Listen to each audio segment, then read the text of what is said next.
করেছিলাম রূপমকে নিয়ে। তো এটার আগে একটা ছোট্ট ব্যাকগ্রাউন্ড আমি বলবো যে ইমন গানটা ছোট্ট করে একটু গিয়ে দেবেন, মানে গানটার সঙ্গে আমরা গানটা চালাম তার সঙ্গে একটু ছোট্ট করে মানে গলাতে শুনবো। তার আগে আমি গানটার একটা ব্যাকগ্রাউন্ড শুনতে চাই, এই গানটা কেন আমরা তৈরি করলাম এবং এই আইডিয়াটা কী ছিল। তো সেটা নিয়ে আমাদের মিউজিক ডিরেক্টর তিনজন আছেন, সৌম্য, সৃজন আর তিরু। এরা ছোট্ট একটা বক্তব্য রাখবেন গানটা কীভাবে তৈরি হলো এবং আইডিয়াটা কী ছিল। প্রত্যেকটা কাজকে ভীষণ সাপোর্ট করেছো তোমরা। এই গানটিকে আরো অনেক বেশি করে ভালোবাসা দাও, কারণ যারা সত্যি সত্যি গান বাজনা ভালোবাসে, তারা বুঝবে এই গানটার মধ্যে কি এলিমেন্ট রয়েছে। এবং যত পারবে কভার করো, যত পারবে গানটা গাও, আমাদেরকে ট্যাগ করো এবং অরিন্দমদাকে ট্যাগ করো, এই সিনেমাকে ট্যাগ করো, আমাদের প্রত্যেককে ট্যাগ করো। এবং যারা সত্যি গান বাজনা ভালোবাসো, আমি কথা দিচ্ছি তোমরা যত এই গানটাকে শেয়ার করবে, আমরা রয়েছি তোমাদের সঙ্গে, বিকজ উই রিয়েলি ওয়ান্ট যে এই গানটা একটা জায়গা পায়। আমি অপরাধী এই গানটার নাম, এবং এটা একটা ওয়েস্টার্ন ব্যালাড এবং এটা খুব ট্রিপি একটা গান। মানে যারা ট্রিপ মিউজিক শুনতে ভালোবাসেন তাদের এই গানটা খুবই ভালো লাগবে। আমি খুবই খুশি এবং কি বলবো, খুব ফুলফিলিং লাগছে আমার এই কারণে, এরকম গান আমি যে গাইতে পারি এই বিশ্বাসটা আমার নিজের ওপর নিজের ছিল না।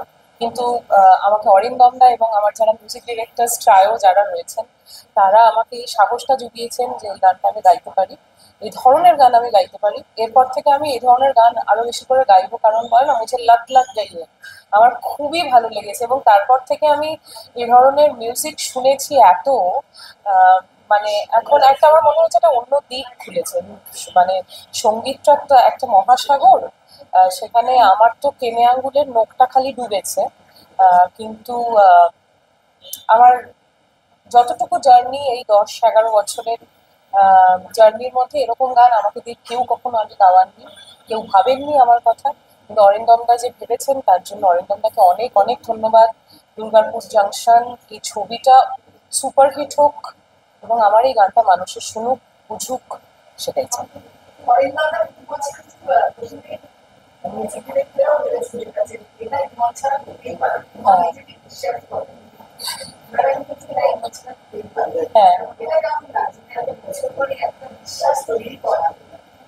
এটা একটা দায়িত্ববোধের জায়গা, এবং আমি চাই যে আরো অনেক এক্সপেরিমেন্টাল কাজ যাতে আমি করতে পারি, এবং আরো অনেক এক্সপেরিমেন্টিং কাজের জন্য আমাকে যাতে মিউজিক ডিরেক্টররা, ফিল্ম ডিরেক্টররা ভাবেন, সেটাই আমার ঈশ্বরের কাছে প্রার্থনা থাকবে। এবং তোমার গান দিয়ে যেটা ঘটনা বলছিলেন যে গানের সাথে চরিত্রের দৃশ্য আছে, সেটা দিয়ে এটাও একটা আমার গানের ক্ষেত্রে না, আমার যেহেতু একটা গলাটা একটা অদ্ভুত টাইপের গলা, খুব একটা নায়িকা সুলভ গলা নয়, মানে আমার গলায় নায়িকা লিপ দিচ্ছে, এটা খুব অদ্ভুত লাগে, আমার নিজেরই এটা অদ্ভুত লাগে।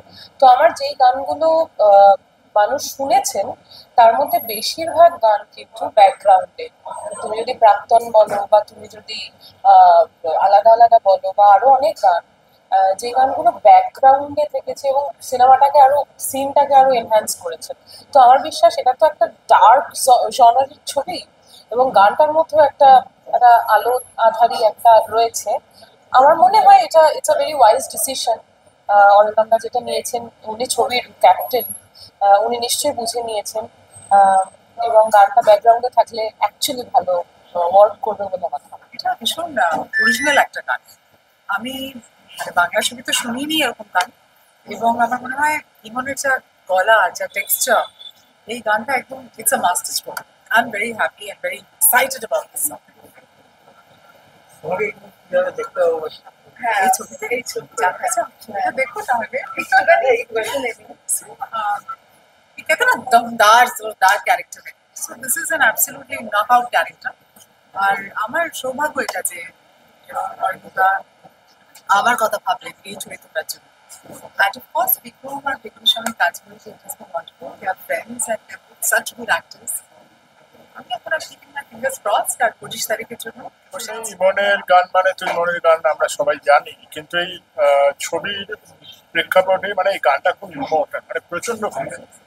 এবং সবচেয়ে মজার কথা হচ্ছে এই গানে লিরিক্সের মধ্যে কিন্তু অ্যাকচুয়াল একটা মিস্ট্রি আছে, যেটা ভালো করে শুনলে বোঝা যাবে, এবং যেটা গানের সিনেমার শেষটা যেখানে হয় এবং এই গানের যেটা একই ম্যাচ করে যাচ্ছে। এবং যে কোনো আমি হয়তো জ্ঞানতভাবে কোনো সিনেমায় দেখিনি কোনো গানের সঙ্গে কোনো গানের মিস্ট্রিটাকে মেলান। ওকে, তো আমরা লিরিক্সটা খুব ইম্পর্টেন্ট, এবং যখন আমরা সিনেমাটা দেখবো শেষ হবে তখন এই গানের মানেটা বুঝতে পারবো কেন এই গানটা গাওয়া হচ্ছে, এটাই হচ্ছে। তো অবভিয়াসলি এটা ডিফারেন্ট, কিন্তু আমার কাছে প্রত্যেকটা গান স্পেশাল। কিন্তু এই দুটো বিশেষত রূপমের যে গানটা আমরা প্রমোশনের জন্য মেনলি করেছিলাম, এই গানটা সিনেমার জন্য আমরা mainly করেছিলাম। তো এটা এইভাবেই আসে। ইমনকে এই ধরনের গানে বেছে নেওয়া, সেটাও মানে আমরা জেনারেলি ইমনের গানে দেখতে পাই, হ্যাঁ, সেটা যদি একটু বলো দাদা। মানে মানে ওকে এই গানে কেন করা হচ্ছে বা কেন প্রবলেমটা হচ্ছে এই ধরনের গান যেটা সৃজন মানে আমাদের মিউজিক ডিরেক্টর যেটা বললেন যে এই ছবির জন্য এই গানটা আমরা তৈরি করেছিলাম, কারণ এইটাই আমাদের দরকার ছিল লাস্ট 5 মিনিট।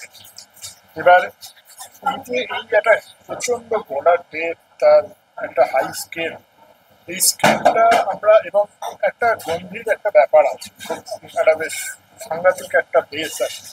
তো এটা আমরা ইমন ছাড়া এই মুহূর্তে বাংলা সিনেমা, আমি কাউকে অসম্মান না করছি না, কোনো সঙ্গীত শিল্পীর ক্ষেত্রে এটা মানে আমি ভাবতে পারছি। সেই জন্য প্রথমে মনে হয়েছিল যে যেটা ওরা বললো যে ইমনকেই নিতে হবে এই জায়গাটা, কারণ এটা ম্যাচ করে জিনিসটা, এক একটা গান এক একটা মানুষকে ম্যাচ করে।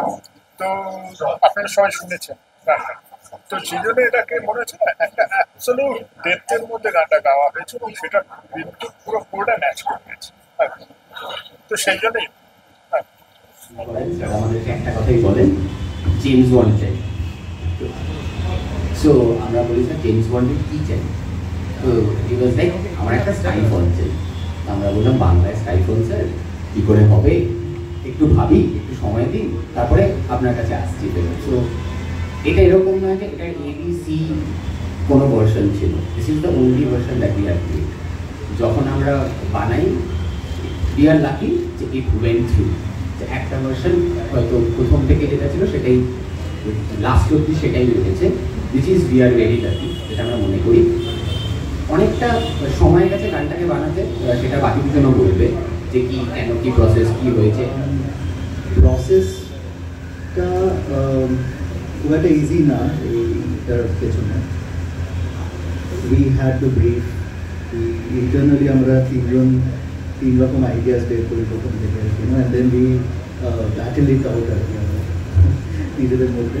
দেয়ার are negotiations, arguments, and then finally we lock on to one idea, সেইটাকে ধরে আমরা বিল্ড করি। একটা বিরাট বড় জিনিস যেটা আমরা সাইনাইডেও বলেছিলাম যে স্যারের এই সাহসটা দেওয়া আমাদেরকে যে তোমরা এক্সপেরিমেন্ট করো, it's a very experimental song. আমাদেরকে পরিষ্কারভাবে ব্রিফলি এটা দেওয়া হয়েছিল যে the sound should be disruptive, and we knew that এটা ইমনদি could pull off, and she came in and named it. মানে সবার জন্যই আমাদের কাছে একটা খুব সুন্দর লার্নিং এক্সপিরিয়েন্স। আমার মনে আছে যে ইমনদি ঢুকলো, ঢোকানোর পরেই we remember she wrote all the lyrics in Bangla yourself, and you know the process how you went into the song, and I'm a little bit of a singer as well, so ওই প্রসেসটা দেখে আমার খুব কষ্ট হয়েছে।